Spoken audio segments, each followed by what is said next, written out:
Bismillahirrahmanirrahim. Assalamualaikum warahmatullahi wabarakatuh. Sahabat-sahabat Istana Muda Channel yang insya Allah kita semua dimuliakan oleh Allah Subhanahu wa Ta'ala, disayangi, dicintakan, dicintai, didoakan selalu oleh Nabi Muhammad sallallahu alaihi wasallam. Zunnun al-Misri, beliau pernah ditanya, mata yakunul abdu khaifan, kapan seseorang itu dikatakan takut kepada Allah? Bagaimana keadaan, seperti apa seseorang bisa dikatakan takut kepada Allah?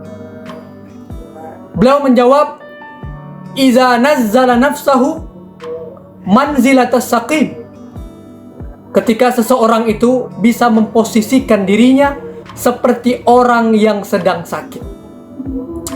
Jika kita melihat orang yang sedang sakit, maka dia tidak ingin melakukan sesuatu yang akan menambah sakitnya, memperlama sakitnya. Dia ingin sakitnya sembuh, dia ingin umur panjang. Maka tidak mungkin orang yang sakit itu ingin berlama-lama dengan sakitnya. Dia menginginkan sakitnya sembuh, menjadi sehat, dan bisa beraktivitas. Ketika dilarang sesuatu untuk tidak memakan atau minuman tertentu, maka orang yang sakit itu tidak akan berani untuk melakukannya. Dia takut ketika melakukan larangan, tidak boleh memakan sesuatu, tidak boleh meminum sesuatu di saat sedang sakit, maka dia tidak berani untuk memakan atau meminum yang sudah dilarang itu. Karena dia tahu ketika dia melakukan sesuatu yang dilarang dilakukan bagi orang yang sakit, maka akan bertambah sakit. Ada rasa takut di dalam dirinya untuk tidak melakukan sesuatu yang akan memperlama sakitnya, memperpanjang sakitnya. Seperti itu saja. Orang yang takut kepada Allah, maka timbul di dalam hatinya rasa takut untuk melakukan perbuatan dosa dan maksiat. Karena apa? Ketika dia melakukan kesalahan, melakukan perbuatan dosa dan maksiat, dia akan mendapatkan murka dan siksaan pedih dari Allah Subhanahu wa Ta'ala. Jadi ketika seseorang bisa memposisikan dirinya seperti orang yang sedang sakit, rasa takut itulah yang ada di dalam hatinya mencegah dirinya untuk tidak melakukan sesuatu, untuk tidak berbuat dosa dan maksiat, karena akan mendapatkan murka dan siksaan dari Allah.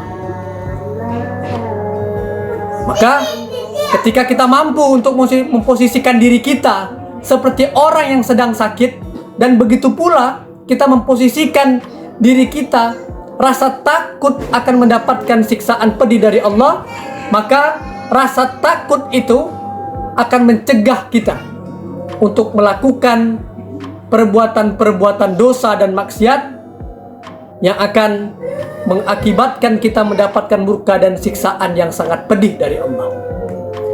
Sahabat Nabi Muhammad Abu Hurairah radhiyallahu anhu, beliau pernah ditanya, takwa itu seperti apa?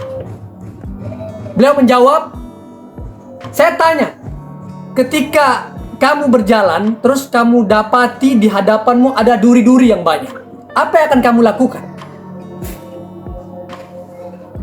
Orang yang ditanya itu menjawab, saya akan menjauhkan duri-duri itu agar kaki saya tidak terkena duri-duri itu.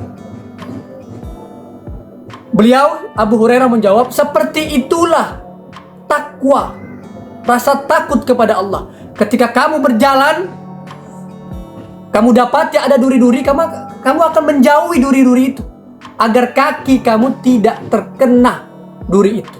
Orang yang bertakwa akan takut untuk melakukan perbuatan dosa dan maksiat yang akan mendatangkan murka dan siksa pedih dari Allah. Dia akan menghindari ketika ada perbuatan dosa, ada kesalahan, ada perbuatan maksiat, dia akan jauhi dulu. Karena ada rasa takutnya kepada Allah. Seperti itulah takwa. Dia akan menjauhi segala perbuatan, baik itu ucapan dan perbuatan yang akan menjerumuskan dia kepada dosa, maksiat, serta siksaan pedih dari Allah Subhanahu wa Ta'ala. Dikatakan Fudail bin Iyad mengatakan, man khafallah, siapa yang takut kepada Allah, dallahul khauf ala kulli khair. Barang siapa yang takut kepada Allah, maka rasa takutnya itu akan menggiringnya untuk melakukan kebaikan. Jadi puncak rasa takut kepada Allah itu akan menghantarkan, akan mengajaknya, akan membimbingnya untuk melakukan berbagai macam kebaikan yang akan mendatangkan ridho Allah dan ridho kekasihnya Sayyidina Muhammad sallallahu alaihi wasallam.